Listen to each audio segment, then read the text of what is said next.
Good morning. Today we stand before you with a simple truth. The fight for the hostages is far from over. I would like to thank Ambassador Shea for standing with us today. Standing beside me is Eli Sharabi, a man whose life was shattered on October 7. Eli was taken from his home in Kibbutz Be'eri by Hamas terrorists, dragged into Gaza, and held underground for 491 days. For 491 days, he was beaten, starved, and tortured, chained like an animal in the darkness of Hamas's terror tunnels.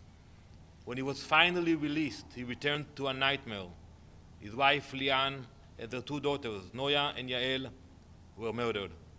His brother, Yossi, was murdered in captivity and still remains in Gaza, denied even the dignity of burial.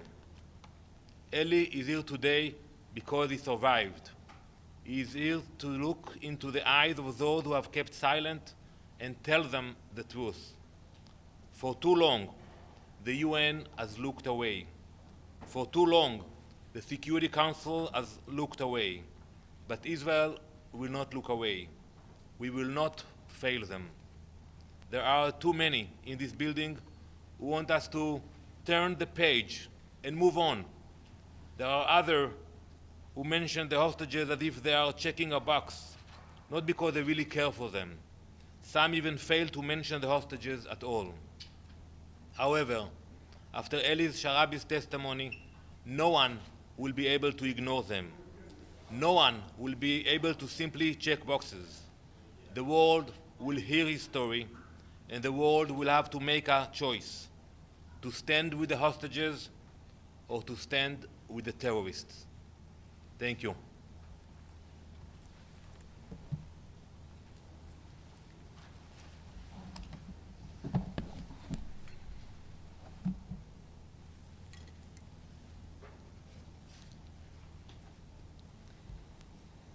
My name is Eli Sharabi. I am 53 years old. I've come back from hell. I've returned to tell my story. I used to live in Kibbutz Be'eri with my British-born wife, Lian, and my daughters, Noya and Yael. It was a beautiful community. We were all passionate about creating the best life for our children and for our neighbors. Lian and I was married for 23 years and had two wonderful daughters and a dog, Mocha. On October 7, my heaven turned to hell. Sirens began. Hamas terrorists invaded, and I was ripped away from my family, never to see them again. That morning, after the sirens began, I tried to reassure Lian. The army will come. They always come, I told her, but they didn't. The terrorists infiltrated our community. The terrorists broke down our door. The dog barked, and the terrorists opened fire. My wife and I threw ourselves over our daughters, screaming for them to stop. They dragged me away as I called out to my girls, "I will be back." I had to believe that. I didn't know I should have said goodbye forever. Outside, my peaceful home was gone. Over 100 terrorists were laughing, celebrating, filming themselves in our gardens. They beat me as they dragged me towards Gaza. My ribs were bruised. My face was swollen. And when we reached the border, a mob of civilians trying to lynch me. They put me from the car, but the terrorists rushed me away into a mosque. I was their trophy. For 491 days, I was kept underground in Hamas terror tunnels, chained, starved, beaten, humiliated. The chains they kept me in tore into my skin from the moment I entered until the moment I was released. I was given almost no food, no water, and no mercy. I was treated worse than an animal. I was fed a piece of pita a day, maybe a sip of tea. I had to beg for food, beg to use the bathroom. Begging became my existence. And through it all, I held on to the hope that I would see my family again. When I was released on February 8, 2025, I weighed just 44 kilos. I had lost over 30 kilos. I arrived home and they told me my mother and sister were waiting for me. I said, "Get me my wife and daughters." And that was when I knew. They were gone. They had been murdered. My brother Yossi was murdered in captivity. He is still being held in Gaza, denied the dignity of burial. Just before my release, Hamas took pleasure in showing me a picture of my brother Yossi. They told me he was dead. It was like they had brought a massive hammer down on me. I refused to believe it. Where was the Red Cross when we needed them? Where was the United Nations? 491 days of torment, 491 days of starvation, of being chained underground. And no one came. No one in Gaza helped me. The civilians saw us suffering, and they cheered our kidnappers.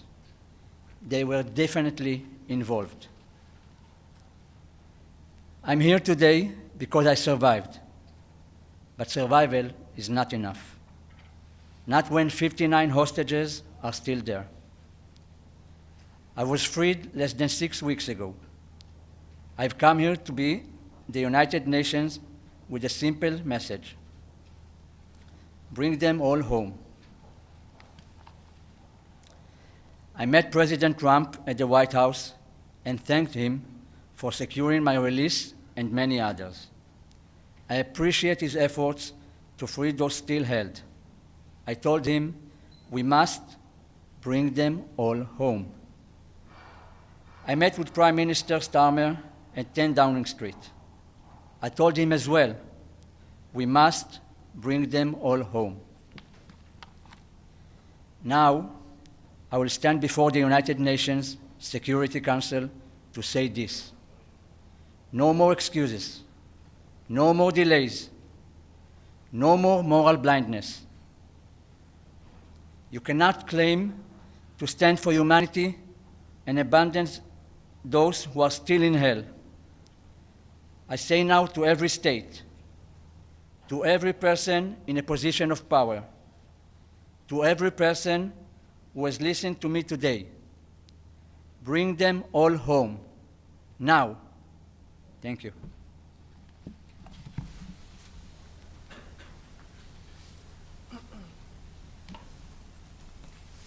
Good morning, and thank you, everyone. And I want to express special gratitude and admiration for Mr. Eli Sharabi for being here today to provide a firsthand account illustrating the brutality of Hamas. And thank you also, Ambassador Danon.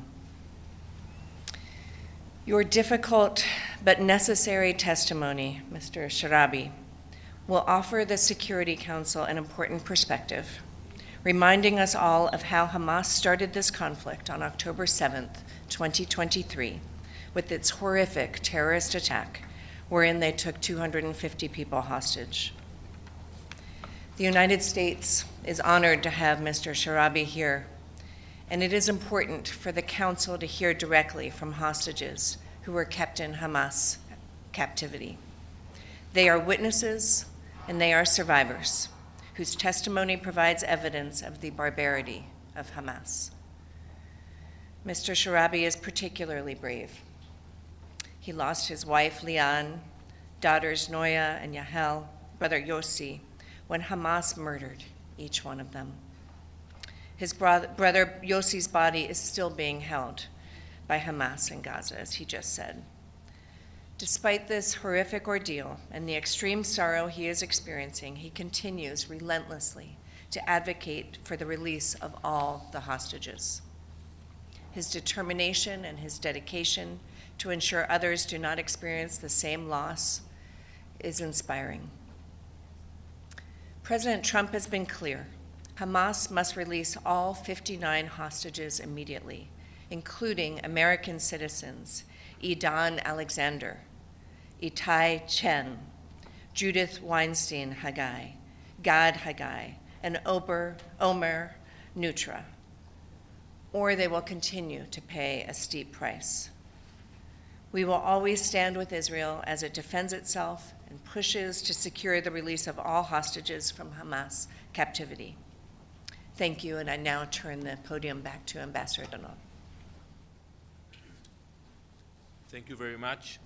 We are all waiting to hear Eli in the Security Council in a few minutes, and we want to thank you and your brother Sharon for coming especially for this special event. Thank you very much.